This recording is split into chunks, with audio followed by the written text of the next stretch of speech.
Yeah, go for it. What's up, everyone? Welcome back to the Nick and Justin show, episode number 7. Oh, is that it? Excited? Yeah, that's it. That was the You beginning? like it? Yeah, I was like it. That was good. Short, simple, sweet. I like it. That's great. What's up? Yeah, All no, right, it's what's up?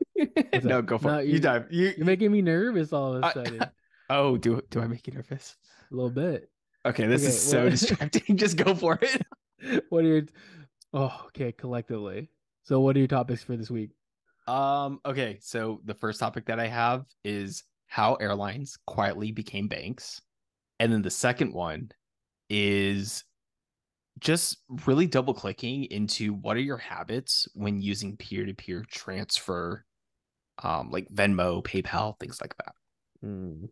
All right. This one came up or first week of June, but is AI a danger to humanity?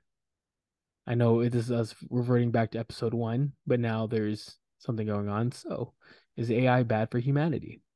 Okay. And then this is again another more of a habit thing, or just like a self-awareness type of topic. But how are you aware of new opportunities presenting itself? What do you want to dive in first? I'm kind of AI, curious about the big AI. Okay, I knew you were gonna say AI. AI. All right.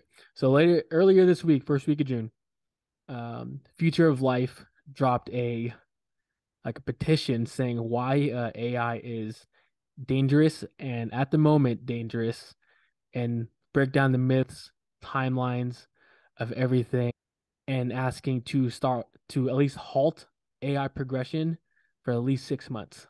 And that What goes is this across the board of organization called?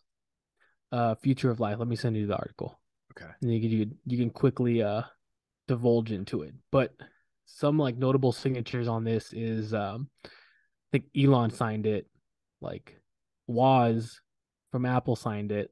So like notable like hitters was like, hey, what I love about this article though, they never said, hey, we have to stop. We just have to reel it back in and start creating the infrastructure to make it safe so it doesn't get to that point. So it's very interesting. The way they did it was very clickbaity, oh, danger to humanity type of thing. But the way they broke it down was how can AI be dangerous? What are the myths? What are the realities of things? And these are the conversations that we need to consider now and create the safeguards for it versus, hey, we have to stop. It's bad. Let's not continue. So I love how they're doing a proactive approach on trying to make it safe and not be too ambitious. So that's actually really interesting. I'm looking at the actual open letter that was published as well. It has 31,000 signatures as of June 3rd. You could always add your signature if you support it. It's actually really short as well. hmm It's reading, so it might take a while. It's not like listening everything on 2x speed. So, What I'm doing right now is I'm looking at it real quick. I'm comparing the document you sent me to the open letter. hmm Yeah. So the one that you sent was a publication hmm generally talking about AI, what it is, what are some of the risks, things like that. The open letter that hmm I think you're actually talking about that was signed by people like Elon and things like that. That one is petitioning that and there it is. all AI labs to immediately pause for 6 months for any training model greater than GPT-4. My initial take is I don't like why is GPT-4 that barometer of who needs to pause or not pause? That basically says that like OpenAI is the benchmark for what can be allowed or not allowed for labs. hmm That also kind of gives You think that OpenAI. That's like saying that OpenAI is like the benchmark for the industry. Like, yeah, because right now that's probably the highest that they actually want in the public eye or anything else in the back end. Like they've actually just had that superior product. I don't know, from a really capitalistic standpoint, I don't think that's right. It's like saying Coca-Cola is the standard for all pop cola. No one else can push the limits of pop. So I actually thought of it as more like social media. Thinking back on it, we never thought how even the social dilemma type of thing Mm-hmm. would affect society. I kind of like it, only not in the capitalistic kind of sense. Like business wise, yeah, it's going to impede on business, but more society thought process would be like, yo, this can be a very powerful tool, but we have to safeguard it a little bit till we actually get a full grasp. Versus saying, "Hell, we're just gonna put it out to the world and see the ramifications after the fact." Thoughts? I think with any new technology that comes out, those who adapt the fastest Mm-hmm. benefit. Those who try to resist it, they don't But benefit. I don't really see it as that approach. I think that's not saying, "Hey, we have to stop it." We just have to create the policies on it. Like you were in, what was it? You're in your social media tech life at that certain point, and you had to figure out things from ground up. So it's Mm-hmm. pretty much just saying we're going to create the playbook for across the board versus each type of company is going to figure this out as they go. Wouldn't you use a guideline like a nice little, let's just say, where's the rule against trust and safety across like versus just saying, oh, I have to learn this as I go, which you did. I think that's how I interpreted this right now. I think the hardest part Versus is saying, trying to create oversight or guidelines around something that no one really knows like what how do you make rules for something you don't necessarily fully understand yet?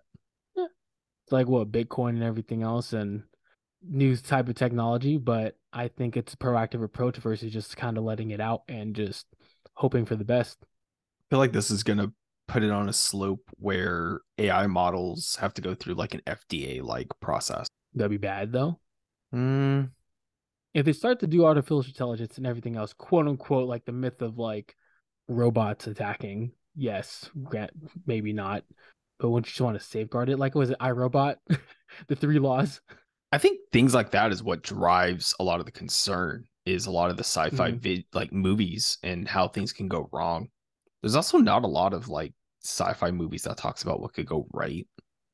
It's probably just not as interesting, but What was it? We're planning for the worst, hope for the best type of approach. yeah. So like, okay, if you're thinking of like the FDA and you're developing a vaccine, things are stalled out for such long periods of time because it directly affects like individuals' health, except for the wellness industry, right? They're not supplements and all that stuff. They're not, there's no oversight from the FDA in that realm. An AI model, what is being regulated? Is it how it learns, how it's deployed? Because a lot of these, I mean, with any technology, you can use it for good, you can use it for bad. Like Mm-hmm. that's across the board. That exists everywhere. And so You think they're concerned more instead of like people using it for good or bad, but the technology itself? I think it might stifle creativity and the progression of what you can do with the technology. And what it's going to end up doing is this huge opportunity is only going to be available to those that are like in a small percentile of the population. Mm. Like, okay, how about this? Let's say I had gone to school, I have my doctorates, I spent all this time and energy becoming an expert in my field for medicine.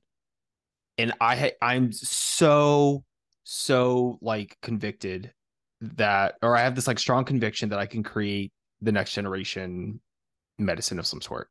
The only way that I could even start that process is I have to know somebody that has access to someone that has a lot of venture capital to then fund all of that and then start going through all the politics that's associated with FDA to then getting it approved. Let's start with the first piece of that. You need to know somebody who has money to kick that process off. If you're not in that specific network, that access to like that brilliance is already being like cut off. And so if there's regulation around this where they're saying people like OpenAI is one of the key players, like this is basically like who has the resources, specifically the ability, like FDA processes take years, which means like you might have this $1 billion idea of a vaccine, but if you can't even float yourself financially for the years it takes to go through that process, you can never develop that technology, right? Or that medicine. And that might happen here on like the AI side if you're trying to like push forward something, but now you're like, how do I float myself for whatever time? Because like if this is a government or a nonprofit, we know that the processes are going to be slow as hell Mm-hmm. because they don't move quick, right? And if you want to put this in a for profit, there's going to be tons of conflicts right? Like the conflict of interest that's going to exist with like for profits managing this, even though they're going to be more efficient, it's going to create this like mistrust in society of like who they're actually like approving or not Like the approving. haves and have nots type of approach, like approaches. Exactly. And so what's the result of this going to look like? Okay, Microsoft, Facebook, OpenAI, and any other like really well funded organization, they're going to be able to push forward things. And everyone else, you're like, hey, I know how to build this and I know that I can do this. But if I put any of this forward, then like that could be, I don't know, if this leads to like some kind of law or like violation of law, Yeah. right? Like you can't just like publish a medicine and without the FDA's approval. And how about a different approach? Because they never talked about like having a governing board. What is other possibilities to regulate this type of new tech into society? You You only think think of of, one besides I that. was going to say, can you think of any efficient, equitable review system that exists? No, Dude, we can't no, even this get is a driver's license in the United States efficiently. You think like yeah. I have to fucking something renew like mine actually. this? Mine's about to get fucking. I just realized that yesterday when I was buying alcohol. And you're probably like, oh no, I Fuck, don't I want gotta to. do this week. I Yeah, gotta do it this week so I can at least get it by like late summer. yeah. I mean, there's a line in this open letter. AI research and development should be refocused on making today's powerful state of the art systems more accurate, safe, transparent, robust, aligned, trustworthy, and loyal. Mm. That's like saying, like, imagine replacing AI research and development with like social media companies should be trustworthy and loyal. And then, like, replace that again. Gas companies should be loyal and trustworthy. Fast food industry should be trustworthy and loyal. Like, What happens if it's huh? not talking about a company though? What it is generally talking a baby creating It's talking about an an AI as a industry. baby. How about you just talking about AI as a person? What do you mean? So what happens if they're talking about AI not as a business like OpenAI or Google to be trustworthy in business? This AI baby has to be trustworthy and loyal because it's a thinking brain. It's growing. I think that's the I think that was the point of view versus it being a company thing, but being this is a child that's growing and how are we going to educate the inputs and outputs of like raising a kid? Think of it that point of view. That's how I thought about it. Not as companies. I thought of it as that. Yeah, but how many ways, like, what's the right way to raise a kid? Oh, it is not. Like you don't know until you get there. But is it the proactive approach of saying, hold on, do we have to step back if we let my kid go into the path of oh, they're gonna go down something? Wouldn't you want to say it earlier than say until it actually happens? Would you want to give your piece as a dad I earlier mean, does that mean before that, like, if some set of experts put together a shared safety protocol for how you raise your kid, you're going to agree to that because it's for the betterment of society? the guideline? How much parenting books that people actually read just for basic guideline, just to figure out what's going on? Yeah, but this would be like imposed on the industry. So that's like the equivalent of saying like imposing the way that you're going to raise your kid. Mm. Like these aren't books people are publishing on like best practice for AI development, right? Where you can optionally read it and agree or disagree and tailor your own curriculum for your kid, right? This is to create and implement safety protocols for the industry. Like Yeah, some expert is like, Jo, you need to tell your kid you love them 5 times a day. we can go really the old school Asian parent route, saying you got an A minus, you're not good enough. Yeah, and just never say I love you ever. Some scars are coming up on this podcast. Just saying, but no, it's interesting. Like, we can go loop around this in circles, but I thought it was an interesting thought. It is, and I think it's just the tip of the iceberg. I think there's a lot Oh, it's that's going to happen in the same way that we yeah. saw, in the past couple of years around like blockchain and everyone wanting to like regulate it in some way. Like, Hmm. no, there's not a government out there that doesn't want control over something. Hmm. And so, yeah, it's going to create, there's always going to It's just be. interesting. But I just thought back on the first podcast we had was how we're going to utilize AI. Is it agreeing that I've been using it a lot more of an assistant versus kind of shying away from it, which has helped. But now it's like, hey, this is let's take an extra layer to analyze things, which is really interesting for me to be so early on versus we let so many new type of tech come on and then be more reactive versus proactive. And I think that was the base principle also that sparked my interest. Yeah, I'm so conflicted. Well, this is topics are supposed to be, man. You want to move on as you're dreading these internal topic confliction? Okay, I'll let you have the last word because this is your topic. But the only thing that I'll say is a lot of the big name hitting people that are okay with pausing for a brief moment are all people that don't necessarily have to make the most of this opportunity with AI. They're all financially secure. They're all already in like cushy areas. Like whether or not they capitalize financially from what happens of AI or not, like they'll be okay. And those that are trying to break through that to change their lives potentially financially, I think that's where it creates a lot of concern. Think on my final word, it would be see how it plays out. To be honest, it's just interesting. I'm on the sense of like at least we're doing proactive approaches versus how we always just said fuck it and we'll see where life takes us approach. Whatever that means, it could be good or bad. I just find it extremely interesting and see what happens. Yeah, that's fair. We're just a cog in the wheel at this point. We're just watching. Yeah, I think that nails. Yeah, that's exactly what it does. Okay, cool. Let's dive What into we another got? topic. Let's have something lighthearted, not something so morbid again. Okay, so this one is let me tee this one up. How do you think airlines make most of their money? Flights itself, Yeah, I the think like that's luxuries that's of what I thought. things, the tickets. Yes. Yeah, so that's actually like basically close to wrong. Like the out of the big three in the United States, United, Delta, and American Airlines, a majority of Mhm. them actually lose money on flights.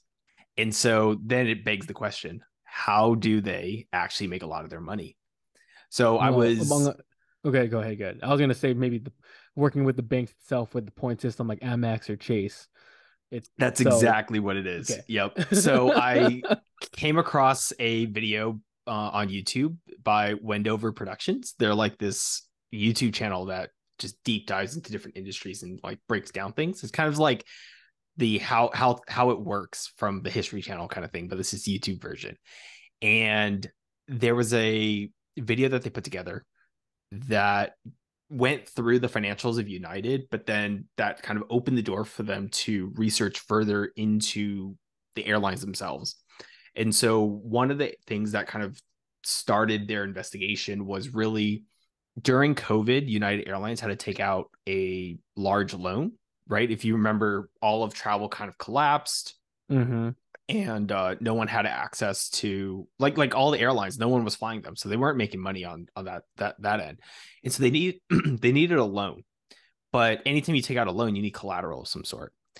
And what United did was instead of putting up the actual airline itself, they put up what was called Mileage Plus Holding LLC. That's a subsidiary of United that manages their entire Mileage Plus loyalty program. Oh, And so so this then creates you're a whole different entity for this. there's a whole different entity for this. So then you're like, Holy crud. wait, a $5 billion loan with the collateral being their loyalty program. So you're like, okay, there's got to be some value there if they're putting that up as collateral and not the actual airline itself. Mm-hmm. So to kind of put this into perspective here, in early 2022, right when this video was published, the market cap of United was $10 billion. Their loyalty program was valued at $21 billion. What? Exactly. And this trend exists throughout Delta and American Airlines as well, where their loyalty programs are like 3-4x the value of what the actual airline's market cap is itself. So I'm gonna regress real fast. Let's define on the market cap. Defining the market cap is just the business itself, correct? Like just simple buying airline tickets, buying was it paying for pilots, paying for that market cap wise, just the ins and outs of that financing structure, correct? Right. So these Okay, are all publicly traded companies. And if you were to Google United Airlines, what they're basically going to do is they're going to multiply the share price times the number of shares, which gives you the total value of what that company is. perfect. Then loyalty programs. I know we just said loyalty program. What is an in-depth like components of defining a loyalty program? Just for my knowledge, because I Yeah. just want to say like, oh, loyalty program for me, it's just the point itself. What does that even mean? Deep diving. So Right. before we go So further, I would. United Airlines has their Mileage Plus loyalty program. What that is a individual signs up with that program with United, and as they either fly in United or spend money with their credit cards or any of their business partners, they'll basically get these points back in that program that then they could redeem for things like flights or upgrades or other things like that. So those programs themselves, the point programs, is the loyalty programs that I'm talking about. So here's where it gets even more interesting, right? Because then you're Please keep like, going. This is really this. I still can't grasp my head on how a loyalty program is more than the business itself, which is crazy.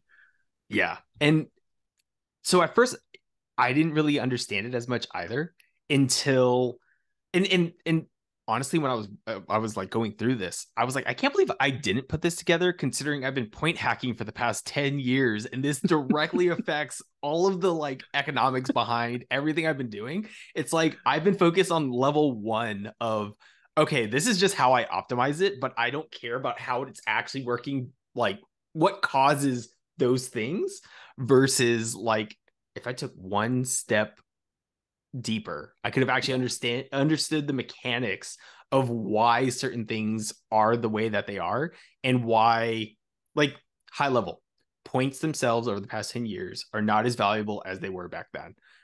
In my mind, I was like, inflation and nothing is worth what it was back then. But like, this is like why it's getting to that point, right? And so really how it works is when you fly, so these programs, each point used to be tied to the number of miles that you flew, and then you would be rewarded a certain number of points that were associated with that. Around 10 years ago, people used to do these things called mileage runs, where the cost that you're spending on the flight is significantly less than the amount of the miles that you were going to travel, so you could actually get more points than what you would typically pay for, right? So an example from that is like, let's say San Francisco to LA versus San Francisco to Seattle. Let's say the LA trip is $50 one way, and the trip to come up to Seattle is $100. In the old program, you would get the same number of points, but you paid half the amount. So Mm. that was a way people were starting to take advantage of these programs so that you could really rank up a lot of the points. What they ended up changing it to, and you'll see in a lot of the programs today, is it's really tied to the amount of spend. So if you happen to get a $50 flight, well, the amount of points that you're going to earn are somewhat proportional to that spend versus spending the $100 on another flight in the same amount of distance, right? Yeah. So it's variable in the sense of percentage of the cost, not now just a round whole number of you buy $50, you just get a lump sum of X consistently throughout the board. Right. Okay. And then what they like the big unlock with these programs is when they started making deals with credit card companies, and that became the reward piece, right? Because now a credit card company, let's say, has access to so many hundreds of thousands or millions of points that, let's say, United is, they're making them up like this isn't tied to anything, right? So like if they're like we're going to issue another 200,000 points, there's nothing that stops them. They're a kind of a point printing company that's unregulated, and they could just create more points and sell them off with no real repercussions on the back end. So like let's say they sell a point to Citibank or Chase, and that's going to become the point that you can earn, right, when you're transferring. So you transfer that over for a penny each point, right? And so if you spend a certain amount of money, now you're going to try to like redeem it, right, for like 25,000 points or the equivalent of like $250 worth of Like the monetary value of that 25,000 points is like $250 for that trip. And Mm-hmm. so when you're booking that trip, let's say from San Francisco to LA, and you're spending 25,000 points on that one way, indirectly, United just got paid for your fare $250 for that one way flight. But in cash, that might have been only $50 flight. So Mm. you see now there's a larger spread to actually be made in the point systems than actually having people pay in cash. Oh, snap. So it's like literally the casino thinking you actually won from the house, but it's not. Exactly. Okay, so let me just break this down. It's coming from me. Yeah, So airline, it's a airline A sells to bank A. That's B2B transaction. correct. Then at a certain point when the consumer from bank A gets all like the 1,000 points and wants to go back to transfer back into the partner to bank A, now it goes to a C to B approach. Mm-hmm. Oh, snap. It's like redeeming a gift card, right? Like it's Yeah, all digital money being floated around, but but you're that just thinking digital you're money earning has a it. value. And also now that's why it's so valued so high is because if you really break it down, now they're doing a coexist of bank A and airline A of mutual pretty much sharing even for information at that point. Mm-hmm. So Yeah. that's even more valuable. I'm like, holy crap. Yeah. And here's where the spread is too. So the points guy, Nerd Wallet, they had all this like data back then that kind of you can look at different points of data to determine, okay, what is a mileage plus point actually worth in the market? And so they valued a 1 point to be 1.226 cents. Usually when we're, redeeming these points, we're looking at each point as a penny. Hmm. So for every point that's being transacted, there's a profit of 0.22 cents being made. So when you're moving this at scale of tens of thousands of points, that's like a really big spread, right? Like this is like credit card companies that take a Yeah, small cut, but they just want to push a but ton of but transactions. so much. This is the exact same thing on a points side where they're like, yeah, we're taking a very, very, very small cut, but on a huge, huge scale. Correct me if I'm wrong. You pretty much they're losing money at that point.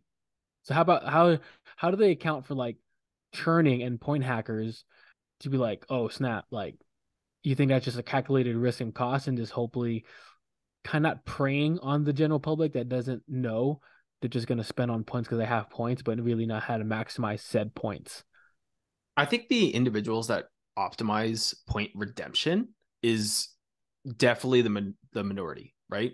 The Yeah, majority of people, they'll still use the credit card travel portal or those other things where the redemption is roughly a penny. Like there's yeah, sometimes in those portals, the redemption is worth less than a penny a point.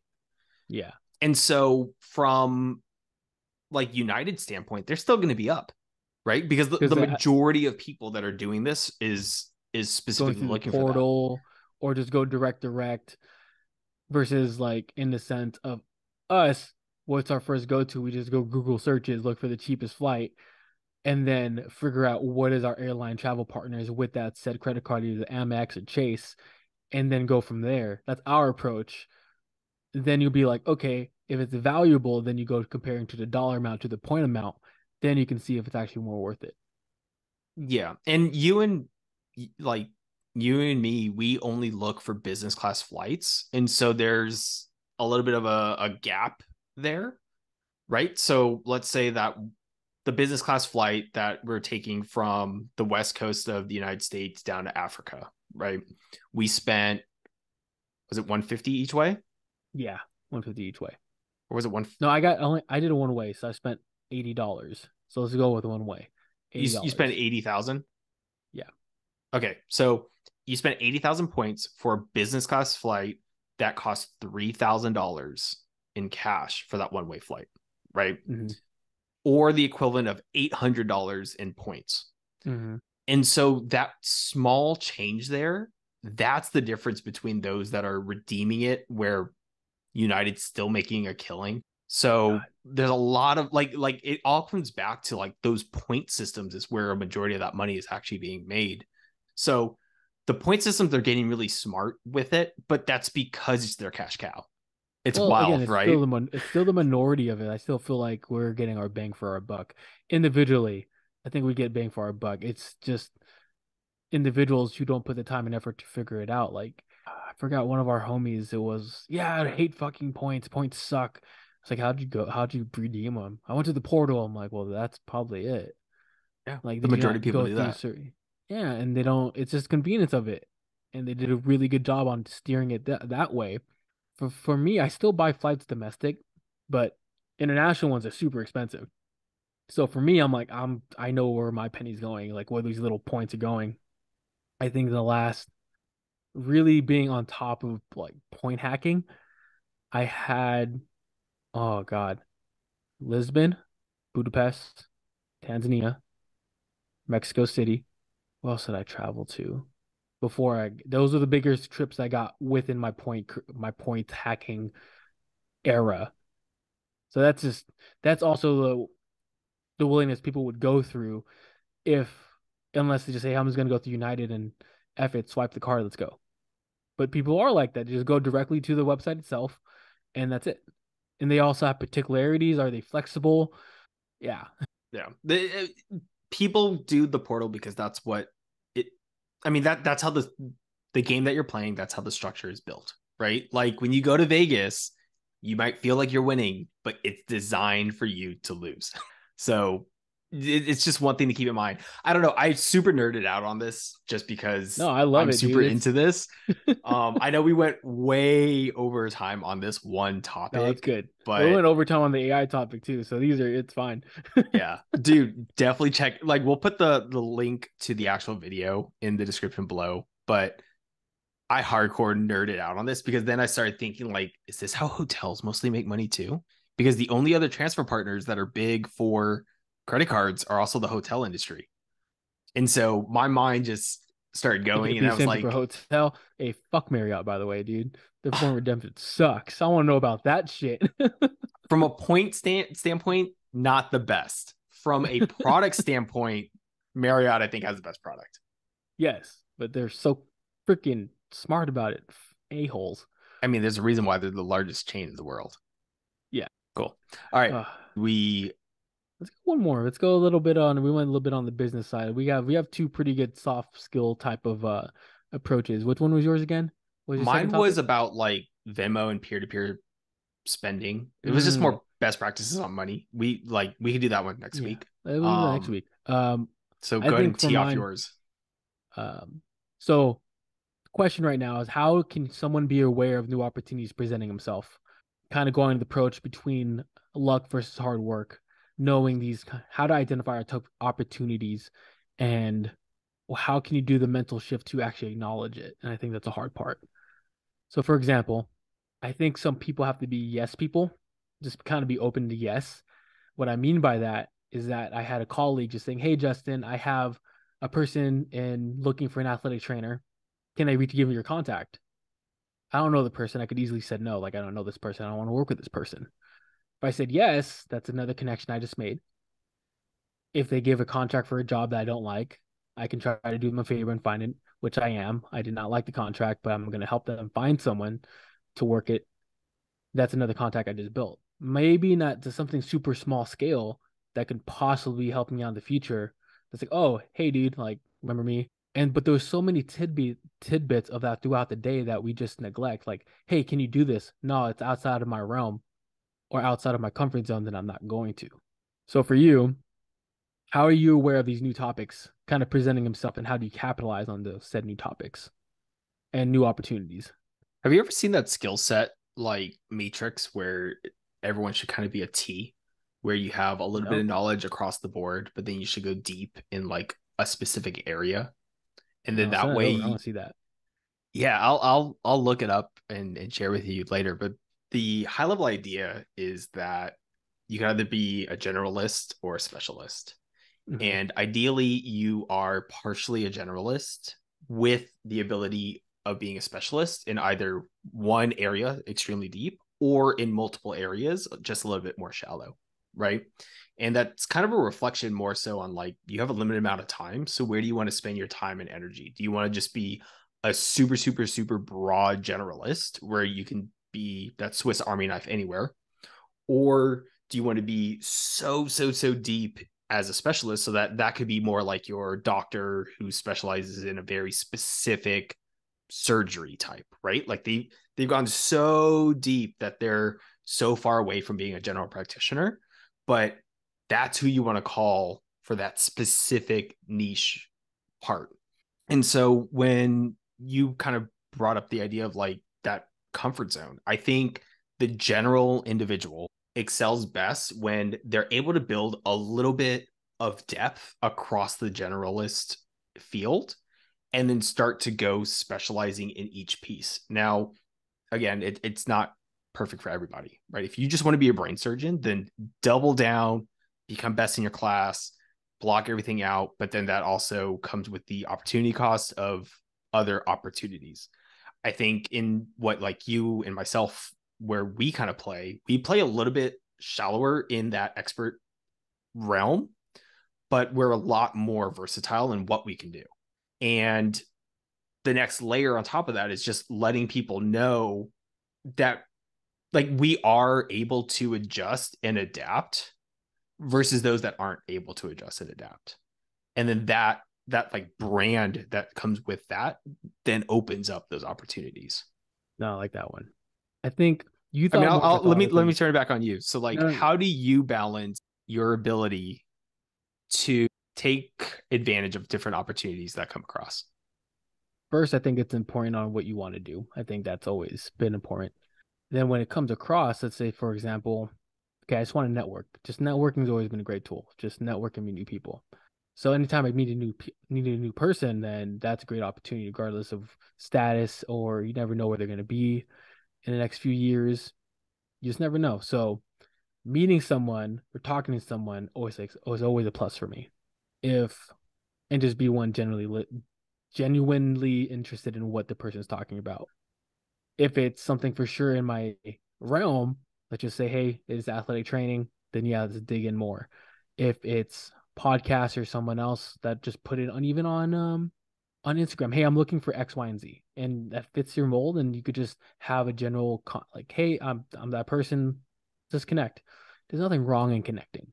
You see these things every day, but are you going to do the actionable thing and be proactive on this approach? Nothing come out of it. What's going to make you the same exact before you even mentioned? Nothing. Nothing changed. The versus you just say, I'm not even going to try. You didn't put anything down on the table to even start the bet. So I think that's how the approach I see it. One is knowing where you where you want to go, or standing an interest, finding something interesting where you want to dig into that could be very individual, and it's having a conversation, starting it. I think that's what it's just start. It was the hardest thing for people that I've seen that helped me out to build new opportunities. It's just a start. So I might go on a small tangent, but I needed to look for a brace for one of my guys. I was working in a high school setting. So I asked a friend, been proactive. Hey, yeah, I know a guy who's selling braces. He'll become happy to come by and just show you all the stuff. Next thing I know, he was my future boss. But just being proactive of looking and saying like, oh, okay, like I don't he needs a brace, just go buy a brace or go to your doctor. But I had to do a proactive approach on finding a proper vendor and doing the back end work. And next thing you know, like we were talking for X amount of hours and I was in a Zoom job meeting. He popped up. I'm like, oh snap. He's a newly hired medical director. And I did not see that coming. Like I heard his name, but I did not, he was the one that getting hired. When he's like, oh yeah, hey, this is our new medical director. He'd be doing the interview. I'm like, hey, how you doing? I like, and he remembered me. And it's just small little things like that that propelled myself. They always remembered me for some reason. Remember that memorable guy, but they just did. And I think that's where I was able to capitalize on just being more proactive and just starting. Well, you're memorable because you have an amazing personality. So, Oh, stop. No, I don't. that helps. No, I I'll be think short in the age, way and that that might be the you reason why. described the opportunities makes me Mm. think a little bit more of so like I was thinking more of like how do I position myself? But you were thinking more a little bit more tactically of what do you do? And it sounds a little bit more like there's like two different types of individuals. There's those that are willing to give, and then there's those that are always looking to take. And it sounds like a lot of opportunities, right? You kind of went out of your way to help someone else out with no expectation of a return that led to an opportunity down the road. And through that kind of like baseline, you're further ahead in things later down the road. Imagine if you had the other mindset where what's in it for me?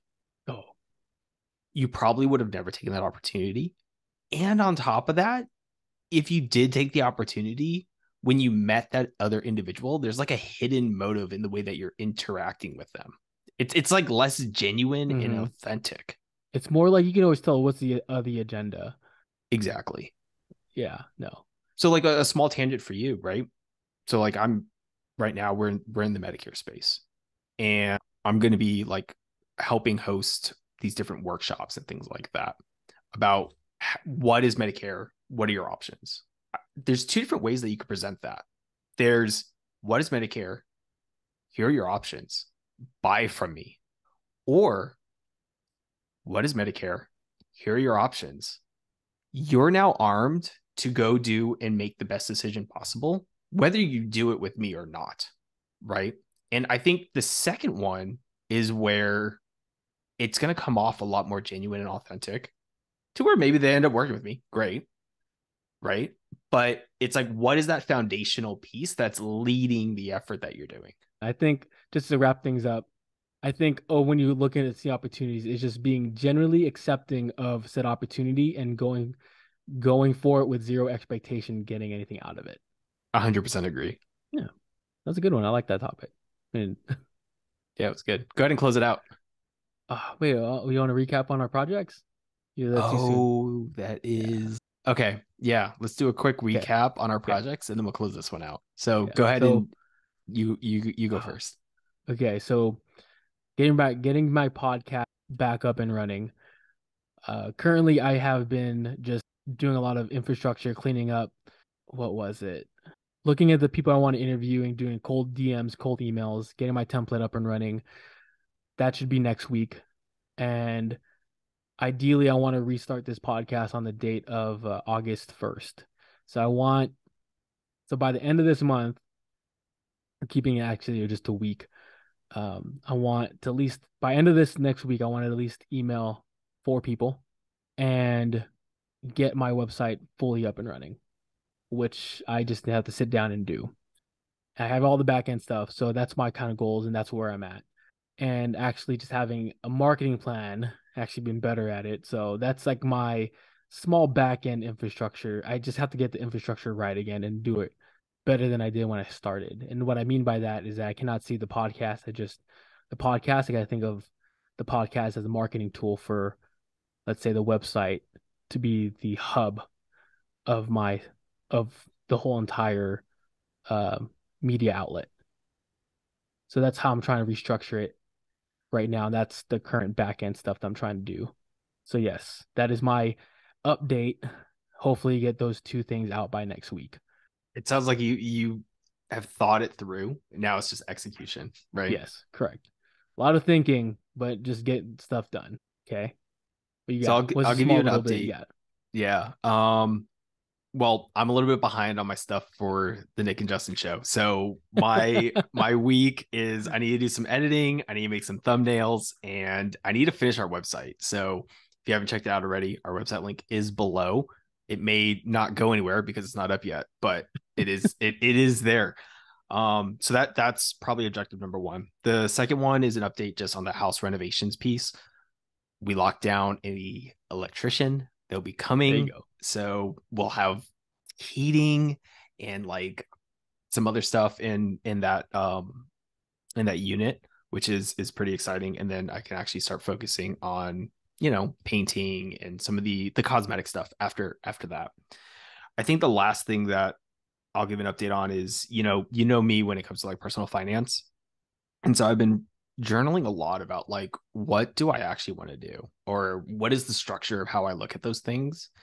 It's still really draft right now, but I was really thinking of like it's 3 buckets. You build your foundation, you build your growth plan, and then you accelerate your growth plan. And so those are kind of like the 3 pillars that are that I'm using right now to kind of categorize what each phase would be for an individual as I'm I don't know, it's not like a curriculum or anything like that, but just kind of like the different topics that are constantly in my head would fall into those three.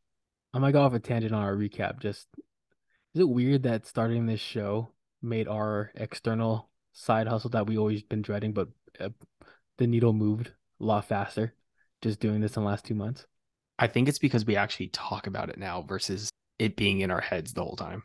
It is an interesting thought because I was like, I've been talking about doing the last 6 months and then doing this last two, more of the needle moved in the last 2 months than six. I know we've been doing the 12-week year with outside of things has been helping, but just in side hustle world, needle moved way faster doing this than just six doing the last 6 months was crazy. Yeah, no, it's exciting. I'm excited to see where it goes for sure. All right, dude, close us out.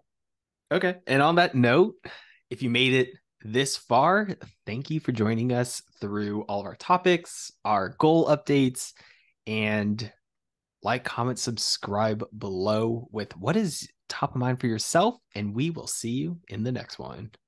See ya.